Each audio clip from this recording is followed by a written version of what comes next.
한 달 전, 저는 남편과 함께 시아버지 집을 찾았습니다. 남편의 의료비 때문이었죠. 병원비가 급했고, 우리에겐 당장 쓸 수 있는 현금이 없었습니다. 그날 시아버지가 하신 말씀을 잊을 수가 없습니다. 이 돈 받고 다시는 내 앞에 나타나지 마라. 넌 내 아들이 아니다. 이제 끝이야. 그런데 더 충격적인 건 그 다음 말씀이었습니다. 저 애가 널 조종해서 이렇게 만든 거 아니야. 순진했던 내가 어떻게 이렇게 변했는지 모르겠다. 쟤 때문이야. 분명히. 저는 그 자리에 있었습니다. 20년간 이 집안의 며느리로 살아온 제가 모든 원인이 되는 순간이었죠. 시아버지는 평생 사업을 하신 분입니다. 돈이 곧 사람의 가치라고 믿는 분이죠. 얼마 버냐? 그 일로 돈이 되냐? 투자 대비 수익이 얼마나 나오냐? 이것이 시아버지가 자식들에게 던지는 첫 질문이었습니다. 큰아들은 대기업에 다닙니다. 연봉이 억대죠. 시아버지는 늘 자랑스러워 하십니다. 역시 큰 놈이 제일 똑똑. 돈을 제대로 벌잖아. 둘째 딸은 의사입니다. 우리 딸이 최고야. 병원 개업하면 얼마나 벌겠어. 그리고 우리 남편, 막내 아들. 쟤는 도대체 뭐 하고 사는 거야? 나이 40이 넘었는데 제대로 된 직장도 없고, 남편은 프리랜서입니다. 수입이 불규칙하죠. 어떤 달은 1,000만 원을 벌기도 하지만 어떤 달은 100만 원도 못 벌 때가 있습니다. 시아버지 눈에는 그저 실패한 아들일 뿐이었습니다.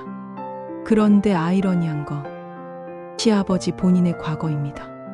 시어머니는 10년 전 돌아가셨습니다. 위암 말기였죠. 병원비며 간병비며 마지막 2년은 정말 힘든 시간이었습니다. 그런데 시어머니가 돌아가시고 나서 저희는 충격적인 사실을 알게 됐습니다. 시아버지에게 다른 여자가 있었다는 것. 그것도 한두 명이 아니었습니다. 사업을 한다며 집을 비운 날들, 출장이라며 떠났던 그 시간들, 대부분 다른 여자들과 보낸 시간이었죠. 더 놀라운 건 그 여자들에게 쓴 돈이 자식들 교육비보다 많았다는 사실입니다. 아버니, 이게 뭡니까? 큰아들이 통장 내역을 들고 물었을 때 시아버지는 당당하게 말씀하셨습니다. 내가 번 돈을 내가 쓰는데 뭐가 문제야? 너희 어머니는 이미 세상에 없잖아. 그때 남편이 한마디 했습니다. 그럼 어머니가 살아계실 때는요? 어머니가 얼마나 외로워하셨는데. 시아버지가 소리를 질렀습니다. 그게 뭐가 중요해? 너희들 다 키우고 먹여 살렸잖아. 내가 돈을 벌어왔으니까 이 집안이 유지된 거야. 네, 시아버지에게 가족은 돈으로 서열이 정해지는 조직이었습니다. 사랑이 아니라 경제력으로 측정되는 관계였죠. 15년 전 시아버지는 건물을 하나 매입했습니다. 역세권 상가 건물이었죠. 그리고 남편에게 제안했습니다. 너도 이제 결혼했으니 독립해야지. 우리 건물 3층에서 살아라. 월세는 시세의 80%만 받을게. 당시 신혼이었던 저희는 감사하다고 했습니다. 그런데 1년 후 시아버지가 갑자기 찾아왔습니다. 급하게 돈이 필요하다. 2억만 빌려줄 수 있냐? 저희에게 2억이 어디 있겠습니까? 신혼집 전세금이 전부였죠. 아버지, 저희는 여유가 없어요. 그날부터 시아버지의 태도가 바뀌었습니다. 월세도 제대로 못 내면서 무슨 여유가 없어. 내 건물에 공짜로 살려고 하는 거야? 사실 저희는 월세를 한 번 밀린 적이 없었습니다. 단지 추가로 돈을 빌려드리지 못했을 뿐이죠. 그 후로도 시아버지는 계속 요구했습니다. 사업 자금 좀 대출해줘라. 이번 투자건에 돈 좀 넣어라. 너희가 좀 보증을 서주면 안 되냐? 그때마다 저희가 거절하며 시아버지는 같은 말을 반복하셨습니다. 너희가 나를 아버지로 생각하지 않는구나. 역시 며느리가 막는 거지. 우리 아들이 원래 이렇게 불효자는 아니었는데 15년 동안 쌓인 원망이었습니다. 저희가 시아버지 돈줄 역할을 하지 못한 것에 대한 한 달 전 그날도 마찬가지였습니다. 남편의 병원비를 부탁하러 갔을 때 시아버지는 15년 전 일부터 꺼내셨습니다. 그때 2억만 빌려줬어도 내가 대박을 쳤을 텐데 너희 때문에 놓친 기회가 얼마나 많은지 알아? 그리고 저를 가리키며 말씀하셨습니다. 다 너 때문이야. 우리 아들이 원래는 순진하고 착한 놈이었어. 부모 말이라면 뭐든 들었단 말이야. 근데 너를 만나고부터 달라졌어. 돈도 안 빌려주고 보증도 안 서주. 심지어 월세 올려달라니까 이사 가겠다고 하고. 네가 조종하는 거 아니면 뭐야? 우리 아들이 그럴 리가 없어. 저는 할 말이 많았습니다. 아버님이 바람 피우실 어머님 병원비는 누가 댔는지 아세요? 아버님 사업 실패했을 때 누가 생활비 보태드렸는지 아세요? 지난 20년간 명절 때마다 용돈 드린 게 누구인지 아세요? 하지만 침묵했습니다. 말해봤자 소용없다는 걸 알았으니까요.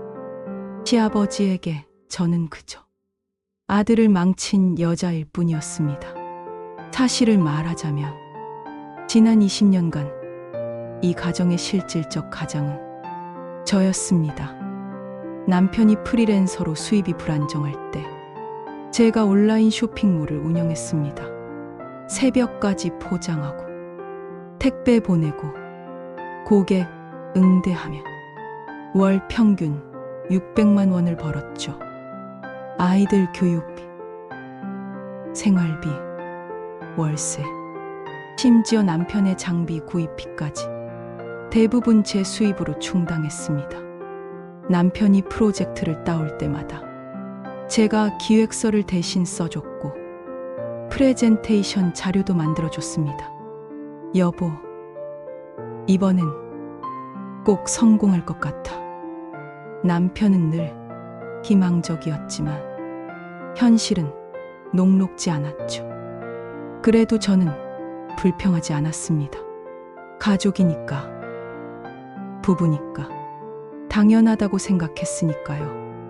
하지만 시아버지 눈에는 제가 그저 아들을 조종하는 나쁜 녀이었을 뿐입니다. 돈도 제대로 못 버는 주제에 남편을 쥐고 흔든다고. 아이러니하죠. 정작 이 집을 지탱한 건 저였는데 저는 이 집안을 망친 주범이 되어 있었습니다. 한 달이 지난 지금 저는 결심했습니다. 더 이상 누군가의 그림자로 살지 않겠다고. 더 이상 조종자라는 누명을 쓰고 살지 않겠다고. 시아버지는 여전히 믿고 계실 겁니다. 순진한 아들이 나쁜 며느리에게 조종당했다고. 돈 못 버는 무능한 아들이 된 것도 며느리 탓이라고. 하지만 진실은 이렇습니다. 시아버지가 바람 피우며 가정을 파탄낼 때 누군가는 묵묵히 가정을 지켰습니다. 시아버지가 자식을 돈으로만 평가할 때 누군가는 사랑으로 가족을 품었습니다. 시아버지가 15년 전 일을 들먹이며 원망할 때 누군가는 20년간 쌓아온 헌신을 인정받지 못했습니다. 그 누군가가 바로 저였습니다. 이제 저는 제 이름으로 살아가려 합니다. 조종자도 그림자도 아니 한 사람의 독립적인 인간으로. 시아버지의 이중잣. 그 틈에서 상처받은 모든 며느리들에게 말하고 싶습니다. 당신은 조종자가 아닙니다. 당신은 이 가정을 지탱한 진짜 기둥입니다. 오늘 이야기 어떻게 들으셨나요? 댓글로 여러분의 생각을 들려주세요.